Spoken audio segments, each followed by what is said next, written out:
Muy buenas tardes, ¿cómo están a todos? Un lujo estar acá, con mucha gente que admiro y quiero, así que un gusto poder participar del panel. Felicitaciones al FinTech Forum por haber organizado esto. La verdad que increíble la cantidad de gente que ha venido, así que para mí un gusto estar acá.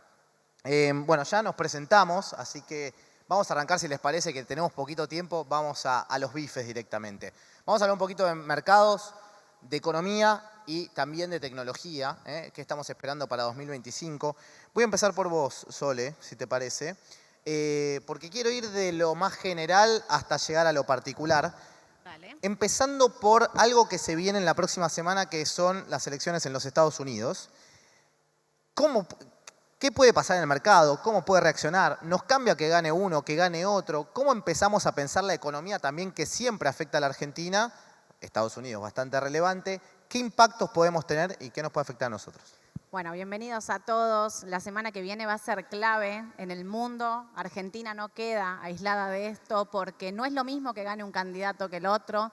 Y aparentemente va a ser una elección, por lo que dicen las encuestas, viste que a veces las encuestas la pueden pifiar, pero dicen que va a ser una elección Sale mal, pero igual las volvemos a reñida. consumir todo el tiempo, Todo el las tiempo, encuestas. es terrible, ¿eh? Sí, No, sí, no es somos adictos a las encuestas. cierto. Lo que va a pasar es que se definen dos modelos totalmente distintos y Argentina se encuentra en una posición donde tenemos que mirar más fuerte que nunca. ¿Por qué? Porque Argentina tiene que renegociar el acuerdo con el Fondo Monetario Internacional. Y no es lo mismo para Argentina renegociar este acuerdo con un candidato o con el otro. Ya el Fondo Monetario dijo directamente que Argentina queda expuesta al próximo gobierno. Obviamente, un gobierno que está en salida no se iba a poner a renegociar esto. Y en el medio, la elección de Estados Unidos y la economía de Estados Unidos y la tasa de la Reserva Federal. O sea, tenemos elecciones el 5 de noviembre y el 7 la Reserva Federal va a anunciar la tasa, si baja o no baja la tasa, algo que impacta no solo en Argentina, sino en todas las economías emergentes fuertemente. Y ahí, bonos argentinos, el dólar, digamos, a esto le sumo algo que después de la pandemia Estados Unidos tuvo una suba de tasa, como todo el mundo hizo, por una gran emisión de dólares, y se generó un flujo de dólares que está en su máximo histórico. O sea, los money market en dólares en Estados Unidos están cerca de los máximos. Con lo cual la pregunta es si la tasa vuelve a bajar, ¿hacia dónde van a ir a esos dólares? Y esto, ¿por qué lo digo? Porque el mercado de Estados Unidos está en máximos. Y uno piensa, no puede seguir subiendo. Pero si yo te cuento que esa tasa puede bajar, claramente el money market puede migrar hacia acciones, hacia equity. Con lo cual hay que estar muy atentos para Argentina, los emergentes, la TIR, el riesgo país. Es algo que estamos mirando todos muy de cerca. ¿Por qué? Porque Argentina va a tener que salir en algún momento a los mercados y necesitamos que ese riesgo país baje. Con lo cual creo que son semanas claves y digamos, también tengo el tema de los commodities, ¿no? Un petróleo muy volátil con un conflicto geopolítico en el mundo muy fuerte y un oro en máximos. Fíjate cómo se pasaron de money market a oro y buscaron cobertura en un instrumento de seguro. Bueno, ahí también tenemos que ver. Con lo cual, para quienes están apostando por el mercado de Estados Unidos, yo diría ser conservadores, diversificar, también poder esperar. Digo, ¿esa elección vamos a saber rápidamente el resultado de esa elección o pueden pasar 24 horas donde no sepamos quién es el presidente de los Estados Unidos? Qué incertidumbre, ¿no? Sí, creo Me parece que eso puede ocurrir. Y la pregunta respecto del dólar en particular, ¿vamos hacia un dólar más fuerte? ¿Va a depender de quién gane? Yo creo que depende de quién gane, claramente. No es lo mismo un candidato que el otro. También tenés el mundo de las criptomonedas. Fíjate que el mundo cripto está esperando quién gana y quién no gana, porque dos posturas, blanco y negro. Total. Con lo cual, también la posición del dólar esperando y el mundo entero mirando. O sea, no podemos ser ajenos a lo que va a ocurrir la semana que viene. Digo, no solo va a terminar en lo que es la semana que viene, para Argentina se viene un gran desafío para el 2025, que es qué va a ocurrir con el Fondo Monetario Internacional. No es un dato menor, Argentina tiene reservas negativas, seguro Esteban ahora va a contar de eso, pero me parece que es clave. Hubo una charla picante antes de escena de qué iba a pasar con la reserva del Banco Central. Y la última que te hago respecto de eso, ¿van a entrar más fondos del Fondo Monetario, crees? ¿No van a entrar? ¿Va a depender de esto también? ¿O crees que ya el fondo se hartó de Argentina. Digo, No, el yo fondo no es un creo. conjunto de socios, países socios, ¿no? Digamos. Absolutamente, pero no creo que el fondo se haya hartado de Argentina, por el contrario, nos dio muchas veces el año pasado, sobre todo, no cumplíamos la meta y siempre estuvo ahí acompañando. Creo que el hecho de decir, bueno, durante todo este año hicimos lo que el fondo pidió, claramente, me parece que puede ser, benévolo, si queremos decirlo de una manera. Sí me parece también que Argentina tiene que seguir haciendo lo que el fondo marca y no sacar los pies, digamos, de ese tarro, porque si no, enseguida van a poner ahí un límite. Bien.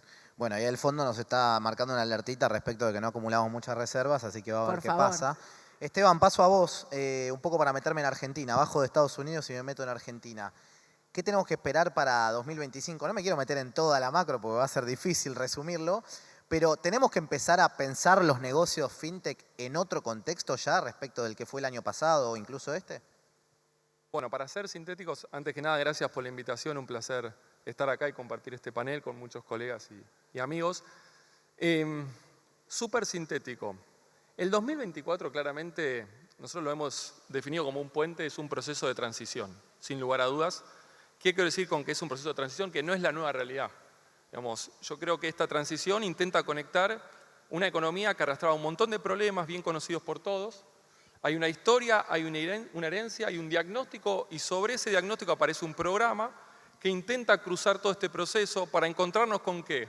Con una economía estabilizada, normalizada, reformada y que pueda tener crecimiento económico.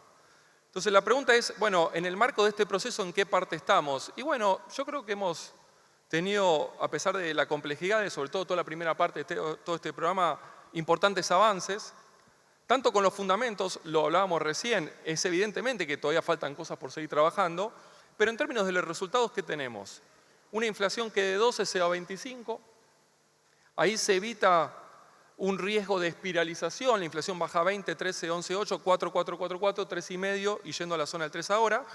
Y en materia de inflación nos queda la batalla final para terminar de resolver este problema que tiene que ver con la inflación en la Argentina. Y yo creo que tarde o temprano probablemente esa batalla se gane. La pregunta, y ahí están las dudas, es si esto va a ser en un formato homogéneo, lineal, como piensa y necesita el gobierno, o si en el medio del camino en los próximos meses va a haber ruido porque hay que hacer algún movimiento adicional en el programa económico. Pero podemos decir, bueno, tarde o temprano la Argentina va a terminar teniendo una economía estabilizada y esto es muy positivo por un montón de factores. Y ese es el plano nominal. En paralelo está la economía real, donde está la actividad, los sectores, la tecnología, fintech. ¿Y qué vivimos? Una economía que en este proceso, en este puente, se quiebra a dos velocidades. Hay todo un bloque de sectores que van muy expansivos, alrededor del mercado externo, ahí está minería, está energía, está el agro recuperándose de la sequía, algo del turismo, aunque ahora se empieza a resentir, pero todo un bloque de sectores muy expansivos o muy dinámicos que conviven con un mercado interno muy afectado, mientras se intenta de alguna manera transitar la estabilización, con muchas actividades que van a distintos sectores. Hoy creo que la economía ya está transitando fase de recuperación, probablemente haya hecho piso en el segundo trimestre, probablemente en marzo o abril, si queremos ser específicos, de una recuperación que está haciendo a distintas velocidades también para este mercado interno afectado. Entonces yo diría que podemos esperar recuperación afianzándose, la incógnita de si esto sale al 3, al 4 o al 5, donde algunos sectores de vuelta, minería, petróleo, agro, energía, probablemente el sistema financiero también, sean punta en todo este proceso de recuperación. ¿Podríamos enumerar ahora, digamos, decir que los actores ganadores y perdedores van a cambiar respecto de los que fueron este año y los que van a ser el año siguiente también? Y en ese caso, ¿cómo ves también en la industria financiera, si se quiere? A ver, si el 2024 es una transición, yo creo que tenemos 3 estadios. La economía hasta el año pasado, tenías ganadores, tenías neutros y perdedores. La economía de este año y la economía que se viene hacia adelante. Y voy a un ejemplo práctico, la construcción. ¿Cómo venía hasta el año pasado? Hiperestimulada, muy expansiva. ¿Cómo está este año? Mal. Es el sector más afectado de todos, junto con línea blanca y electrodomésticos. ¿Cómo va a estar el año que viene? Bien. ¿Sale hiperestimulada? No. O sea, hasta que se encuentre con el dinamismo que tenía antes va a tardar, pero es un sector perdedor o muy perdedor este año que después va a ser relativamente ganador. ¿Qué pasa con el agro? Bueno, era un sector neutro barra perdedor, tipo de cambio apreciado, retenciones, venías de una sequía. Este año empezás a salir, sobre todo por un clima más favorable, hacia adelante hay que ver qué pasa con el esquema cambiario, con las retenciones, pero debería ser uno de los caballitos de batalla. ¿Qué pasa con minería? Empuja, empuja, empuja. Sector petrolero, empuja, empuja, empuja. Sector financiero. ¿Qué hacía el sector financiero? Después van a profundizar acá mis colegas, están contentos. Pero 7 de cada 10 pesos que recibían los bancos iban al sector público. Una parte al Tesoro, porque tenía un déficit, una parte al Banco Central para contener una demanda de dinero artificialmente. Yo me imagino de acá a un año, 2, 3 años, 10 de cada 10 empiezan a ir al sector privado. El crédito al sector privado sobre PBI bajó en 12 años, de 12 a 3% hizo piso, hoy ya está en 4,5, llegando a 5 y superándolo. Si es cierto que esta economía se va a estabilizar, otro de los motores va a ser justamente el sistema financiero. Y obviamente hasta ahí está el mundo fintech también, y todo el mundo de tecnología y todo lo demás. En una economía que ya estabilizada, empieza a encontrar en el crédito uno de los grandes dinamizadores. Entonces, este año puntualmente, en el arranque cae fuerte, porque cuando se empieza a sincerar la economía, viene o sentimos el fogonazo inflacionario, la masa de crédito, la masa de depósito en términos reales cae fuertemente. Ni bien se empezó a estabilizar, ya van 5 meses consecutivos de expansión crediticia muy fuerte. En la medida que eso avance, empieza a aparecer además el crédito a largo plazo y bueno, probablemente las perspectivas para el sector sean muy buenas. Te hago la última ahí que tiene que ver con la salida del cepo cambiario, que todo se lo estará preguntando. Se lo podemos hacer a todos igual, ¿eh? Podemos ir y volver a hacer una rondita. Me quedé sin tiempo yo. ¿Qué nos podemos imaginar? ¿Qué escenarios podemos ver ahí o cómo crees que va a avanzar esa salida del cepo? Resumiendo, stocks y flujos. ¿Por qué hay cepo? Porque teníamos un problema de stocks y de flujos. ¿Qué stocks? Reservas netas negativas. No tenemos dólares en el Banco Central. ¿Qué flujos? Cuenta corriente deficitaria, cuenta financiera deficitaria. ¿Por qué? Por la apreciación cambiaria y la crisis de confianza. Esa es la economía que teníamos, que era cepo dependiente. ¿Cómo estamos hoy? Cerrando octubre. Después vienen las buenas noticias. Quédense tranquilos porque después acá están los señores. El stock sigue negativo. Reservas netas negativas, 4.000 sin operar casi 7.000. El flujo, la cuenta corriente, venías muy superavitaria, pero con la economía muy recesiva, difiriendo pago de importaciones, boom energético se juega a favor, la recuperación del agro te juega a favor, pero la cuenta corriente, en la medida que el tipo de cambio se siga apreciando fuertemente, como es lo que estuvimos viendo en estos meses, y la economía se empiece a recuperar y ya no pueda diferir más importaciones, empieza a encontrar síntomas de asfixia y se tiende a hacer cero. Entonces, si vos tenés el stock en negativo y la cuenta corriente no te genera dólares en forma genuina, empieza a ser cuenta financiera dependiente y en parte cepo dependiente si es que todavía te quedó algún sobrante monetario. Y ese era el otro problema de stock. Entonces, yo creo que si la estrategia del gobierno en este primer intento es exitosa y efectivamente la inflación se va a resolver en los próximos meses, en esta hipótesis de convergencia, esta hipótesis de convergencia con tipo de cambio real muy apreciado. Y como vos tenés un problema de sobrante no resuelto y de stocks no resuelto, con esta cuenta corriente esto es cepo dependiente, no solo cuenta financiera dependiente.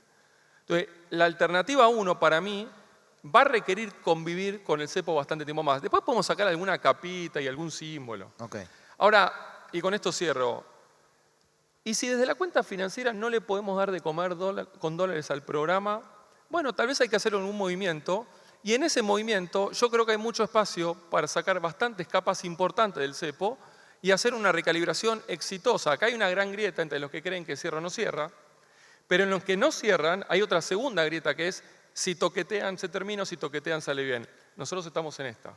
Digamos, probablemente haya que hacer algún movimiento, pero creemos que hay mucho espacio para hacerlo exitosamente. Y ese hacerlo exitosamente probablemente sí venga con el levantamiento de capa del cepo cambiario. Muchísimas gracias. Agus, paso ahora a hablar un poquito con vos.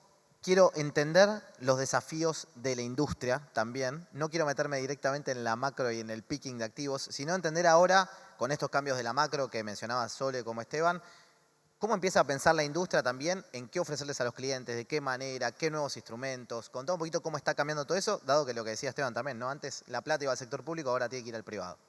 Bueno, es que viene un poco, se escucha, ¿no? Viene un poco de la mano de eso. Primero, bueno, buenas tardes a todos y muchas gracias a la Cámara por la invitación. Yo creo que todos los hombres de negocios en Argentina tienen tremendos desafíos para el año que viene y para lo que falta de este. Porque los últimos 10, 15 años, los negocios en Argentina se adaptaron a un marco regulatorio y a muchas normas que te obligaban a hacer negocios y a ganar plata de una determinada manera, que hoy claramente está cambiando. Y cuando uno se mete específicamente en la industria financiera, yo tengo una LIC, una sociedad de bolsa, y me decían, bueno, pero fíjate porque, ojo, porque las sociedades de bolsa se han convertido en los últimos años en casas de cambio y vienen ganando un montón de plata con eso. Ahora eso va a cambiar porque se va a terminar el cepo, que ahora te voy a decir algo del cepo, pero sí, hay un montón de desafíos y claramente se va a abandonar una forma de hacer negocios para abordar una forma nueva de hacer negocios. Pero mi respuesta era un poco, es verdad, vamos a tener un montón de desafíos de acá para adelante, pero no solamente en las ALICs. Metámonos en la industria de fondos comunes de inversión. Los últimos años han vivido de un cepo, de un corralito de pesos, en donde el 70% de la industria era cash management y todavía sigue siendo un peso alto. ¿Qué pasa si sacan el cepo? Toda esa necesidad de cobertura que tenían importadores porque tenían deuda afuera, que estaba puesta en los fondos de Argentina, bueno, ¿a dónde va a ir esa plata? ¿Qué pasa con los bancos? 7 de cada 10 dijiste iban al sector público. Los bancos ganaban plata tomando fondeo barato, corto y colocando primero en LEVAX, después en LELIX, ahora en LEFIS o en LECAPS. Los bancos van a tener que salir a prestarle plata a las empresas. Un montón de estructuras de bancos han perdido la calidad para evaluar créditos. Bueno, un montón de desafíos por delante para volver a ser bancos. Salgamos de la industria financiera, la industria real, viviendo en gran parte, es difícil generalizar, pero una buena parte viviendo de barreras comerciales.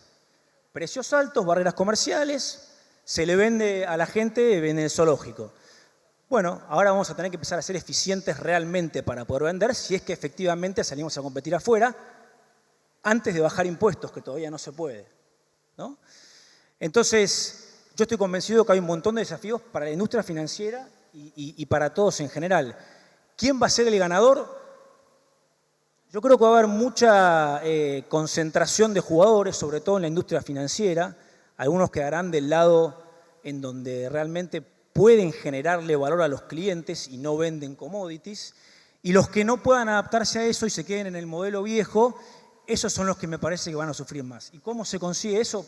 Viene bárbaro estar en este evento, porque por supuesto con capacitación de los recursos humanos y tratando de vender generación de valor y con la incorporación de tecnología, que creo que eso lo tenemos todos muy claro, pero decirlo es una cosa, invertir y llevarlo adelante es otra. Entonces, y de vuelta, no culpo a los empresarios y a los hombres de negocios por la forma en que se hizo negocios en Argentina. Obviamente se tenían que adaptar a la realidad regulatoria que había en cada momento. Si este programa termina siendo exitoso, me parece que todos van a tener que readaptarse lo más rápido posible a una nueva forma de hacer negocios en Argentina que es más parecida a lo que sucede en el mundo. Déjame decirte una cosa del cepo que me quedé enganchado. Todos tenemos en el inconsciente la salida del cepo del 2015-16, en donde de pronto un lunes nos levantamos y era prácticamente libre ir al oficial. Lo han dicho muchas veces Caputo y mismo Milei en eventos, el cepo tiene un montón de capas. Entonces, si me preguntás a mí, yo creo que no vamos a despertarnos un día y vamos a poder comprar dólares al oficial ilimitadamente. Yo creo que va a ser una salida gradual, en etapas, y lo que buscan es que esa salida no sea traumática.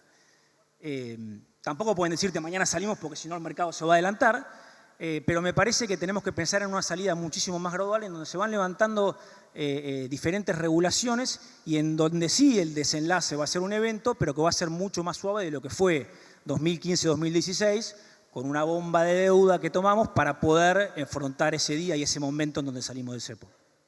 Cortito, Agus, te quiero hacer respecto de lo que decías. ¿Hoy ves a la industria invirtiendo en tecnología en general? ¿Crees que no están haciéndolo? ¿Cuál es tu visión general con todos los actores que te toca hablar? Yo creo que todos están conscientes de que se necesita inversión en tecnología. No veo demasiados jugadores haciéndolo. Okay. Sí hay algunos grandes, los bancos lo han hecho durante mucho tiempo. Creo que hay algunas ALICs muy conocidas por todos que han hecho una gran inversión y que la verdad que han generado muchísimo valor. De vuelta, creo que todos estamos conscientes que eso se necesita. Hay pocos que realmente lo están haciendo de la manera y en la magnitud que se necesita para poder ser, digamos, de los sobrevivientes de los desafíos que se vienen para los próximos años en Argentina. Muchísimas gracias. Maxi, sigo con vos y quiero hablar un poquito ahora sí de picking de activos o pensar un poquito incluso hasta cómo financiarnos, pero también cómo pensar en inversiones hacia el año próximo. Veníamos de un rally de bonos bastante importante.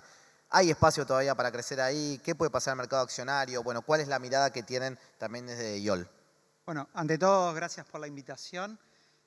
Bueno, ahí un poco la mirada de YOL, un poco estuvo bueno toda la parte previa, ¿no? Porque el contexto internacional, el contexto local y también los desafíos de la industria, que hay que hacer todo un cambio. Yo justo, mientras venía para acá, pensaba que desde el último IPO que hubo en Argentina, ya por el año 2017, 18, creo que hubo un último, hasta ahora tuviste 100 CDRs nuevos, pero no tuviste ninguna empresa, ¿no? Entonces ahí te empieza a mostrar que el primer punto de desafío importante es cambiar la mentalidad del inversor hacia el local.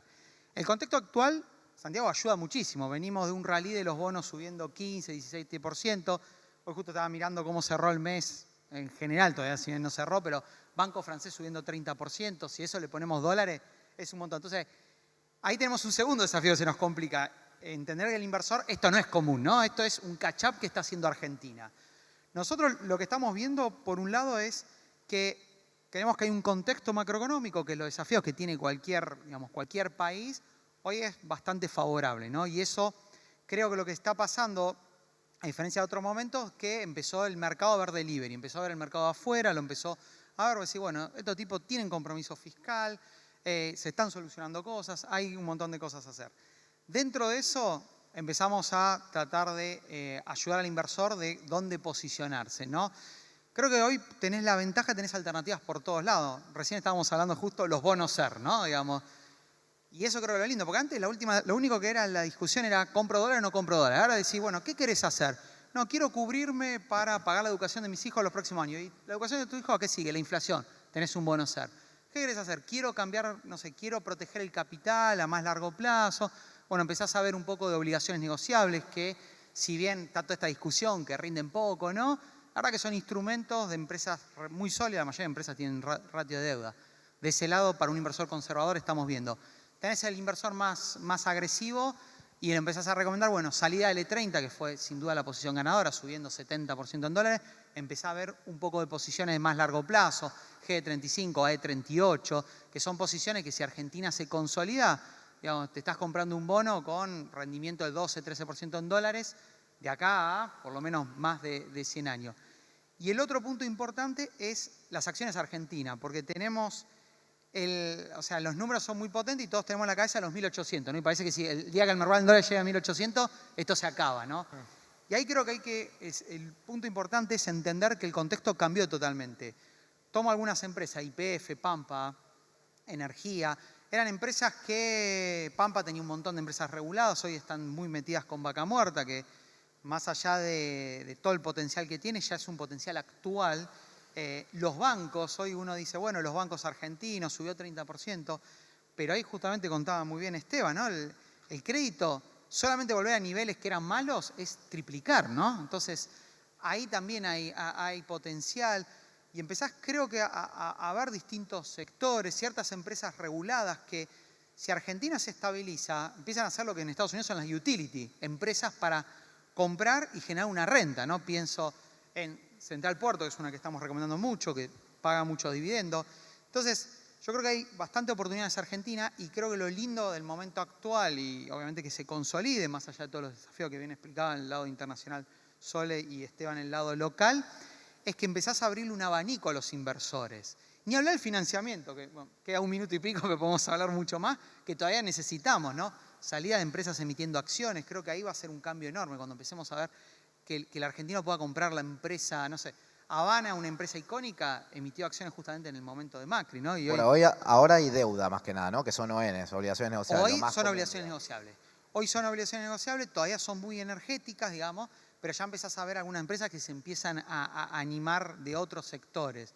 Entonces el financiamiento que pasa a ser más de equity y la empresa chica que se acerca al mercado de capitales y empiece ya no solo a descontar cheques o tomar cauciones, sino que empiece a haber un plan de emisión de deuda, empezar a pensar en usar el mercado de capitales, creo que de ahí va a ser bastante importante. Así que más allá de la recomendación general, y ahí para cerrar es, primero, tratar de al inversor mostrar que hay alternativas, entender que esta suba fuerte es un empalme que estamos haciendo y que no es para pensar una cartera a largo plazo, y empezar a ayudar al inversor a qué querés estar. Obviamente ahí es la tecnología, como bien decía Agustín, es bastante clave para llegar masivo, ¿no? Ahí tenemos un desafío enorme todavía, tenemos una cantidad de clientes potencial enorme. Así que, digamos, en ese sentido, y la estabilidad macro es importante. O sea, nada de lo que podamos recomendar, ayudar al inversor y demás, es si dentro de 3 días nos levantamos y se rompió todo, ¿no? Así que bueno, por ese lado viene.